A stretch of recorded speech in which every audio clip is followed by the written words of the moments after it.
That's great. Okay. Karl Malone called out Zion Williamson in a podcast. He didn't really. But just there's an element of basketball nerd Illuminati that tries to do like, well, actually, I was on Basketball Reference. So actually, Karl Malone, Zion is averaging more points. Hold on a second. Let me get my retainer out. Nick, why'd you say that? More minutes than you did when you were 20. Who cares? Let Karl Malone do his Karl Malone thing. Back off Basketball Reference a little bit. The blurb, and I got the whole blurb here, of things Karl Malone talks about. Here we go. How about times he almost brawled with Jerry Sloan? What? How Malone thinks he's the best point guard ever. Stockton. Oh, he's still waiting for some calls for NBA coaches. Take advantage of him, of what he has to offer. There's tons of stuff in this podcast. Don't make a big deal out of the Basketball Reference. He didn't call out Zion. He's just being awesome Karl Malone, driving trucks and smoking cigars. Let him live. Get off of Basketball Reference. I'm sorry, I could say that's so angry in the morning, but it's necessary. I apologize. No, it's fine. Real quick, by the way, Karl Malone, bad guy, bad takes. Here's a good guy with good takes. That's Brandon Marshall. So listen to this, America. Scouting combine canceled because of the pandemic. So what are we going to do? How about this? Go down to South Florida. House of Athlete hosting 30 to 50 prospects. If you sign up early, you might even get a meet and greet with one Brandon Marshall. I might come down myself to give to try to brush up on my future GM chops. So House of Athlete hosting a scouting combine for the young prospects who are missing out on the opportunity. I think it's going to be broadcast somewhere, and I assume live streamed on Brandon's wildly popular Instagram feed. So House of Athlete, March 3rd through 5th, hosting a scouting combine. I'm going to broadcast it live whether I'm invited or not. So there you go. How about that? I'll be there.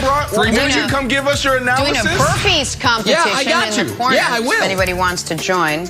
Awesome. The Australian Open gets underway February 7th, and one of the downsides to playing in a Grand Slam tennis event while also quarantining in a hotel room for days and days on end without the ability to leave at all, with only your trainer quarantining in the room next to you, shouting a workout to you through the wall, especially if you are Canadian Vasek Pospisil, is you really can only hone in on one shot. And it is the front pedal, back pedal, front ground stroke, two double hand back stroke shot. This is it, guys.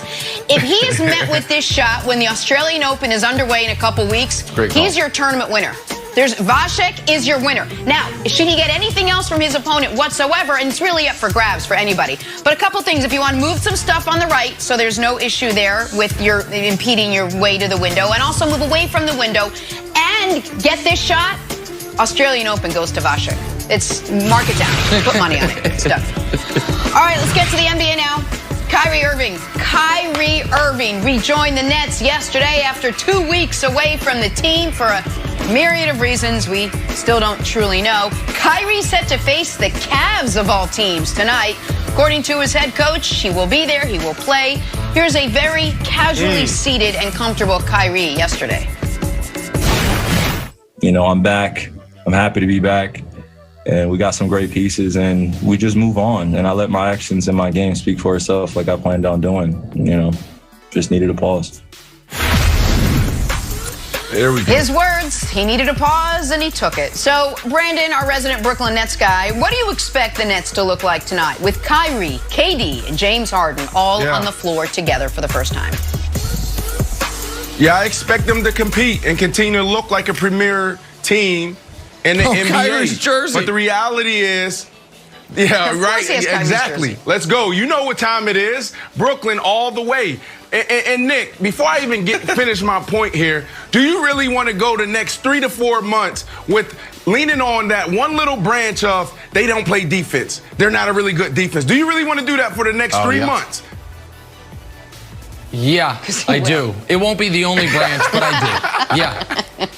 It'll age beautifully. So look, it'll age, but go ahead, Brandon. Here's the Here's the deal, Nick. I expect them to be a premier team in the NBA, but right now they're overachieving.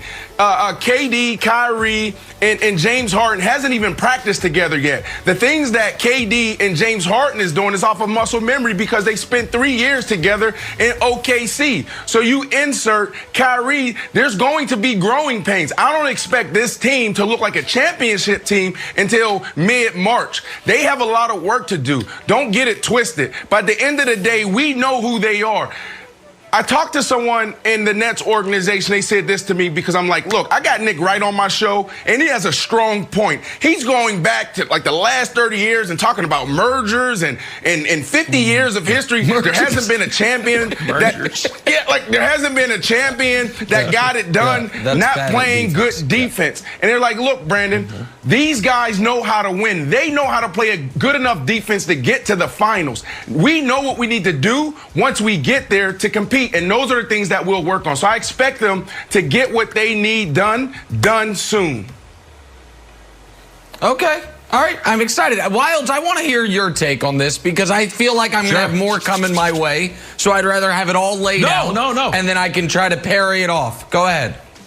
Okay, sure. All right, so here's what I've got. I think it's, I disagree with Brandon here. The idea that it's like, that there's some version of like basketball version of the Tampa Bay Bucks, not buying it. I think it all gels immediately. Kyrie hasn't played in Cleveland since his first game with the Celtics. He's missed games, he's been inactive, so he is gonna come out rested and ready to go. Maybe throw up a 46-point game for the president. Why not? Make a nice statement there. Oh, think about it, 46 points for Kyrie. Here's the other thing, to your defensive point. And I had to go deep down into Basketball Reference, my favorite website, Jenna, and yours too, Nicholas. And I said, Dusty, can you break out that old Harden is not good at defense debunking stat that we had, where Harden gets to loose balls, he gets to deflections, he's one of the best players in the league.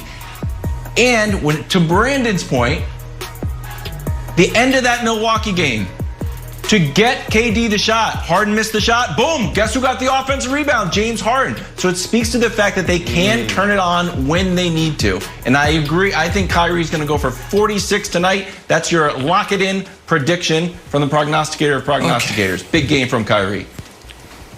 Okay. Yep. All right, have y'all said your piece here? Because now we just have to address some things. First of all, the end of that Milwaukee game, actually, you're talking about the Nets' second to last possession, because their last possession was Durant for the third time this season, blowing a chance to ice a game or win a game. He dribbled it off his knee and the Bucks ended up getting a final shot. They missed it, but that's neither here nor there. Folks, let me ask Wilds a question. Let's go side by side. Kevin Wilds, who is the fastest man alive? Who is it? Usain Bolt. Okay. Usain Bolt? Why doesn't he have any golds? And in fact, why doesn't he even qualify for the hurdles in the Olympics? He's faster than everybody. He's never practiced. Why doesn't he run that race? He's never practiced hurdles. Never. Okay, well, I don't know if he's never practiced it or if it's just despite his overwhelming speed, he can't do that thing that's half of the race. So it's like he's the best in the world at half of it, but he's so bad at the other part, doesn't even compete for it.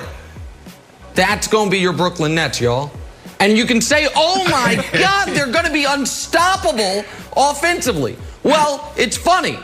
I've never worn a retainer, Wilds, but I do study Basketball Reference. So I did something this morning, and I said, you know what? Here we go. Let's just go back this century. Let's just go back this century and say, forget the defense, how does the #1 offense in basketball typically fare?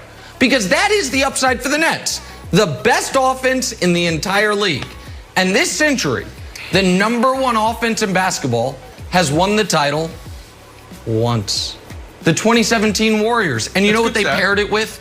The #2 defense. Now, you know who was, one moment. You know who was a part of 6 separate #1 offenses that didn't even make the finals? Steve Nash. 3 times in Phoenix, 3 times in Dallas. Oh my goodness, run and gun. Luka was the #1 offense last year. Portland had some. Milwaukee had some. Denver had some. Durant had one in Oklahoma City. They didn't make the finals that year. The Nets' upside is be the #1 offense. And I actually, unlike a lot of people, have watched a lot of James Harden. So I know he is not the abysmal defender was made out to be in Houston. Don't have to be. But you know who is? Kyrie. And Kyrie being added to this equation is not a net gain. It's not a net positive. You're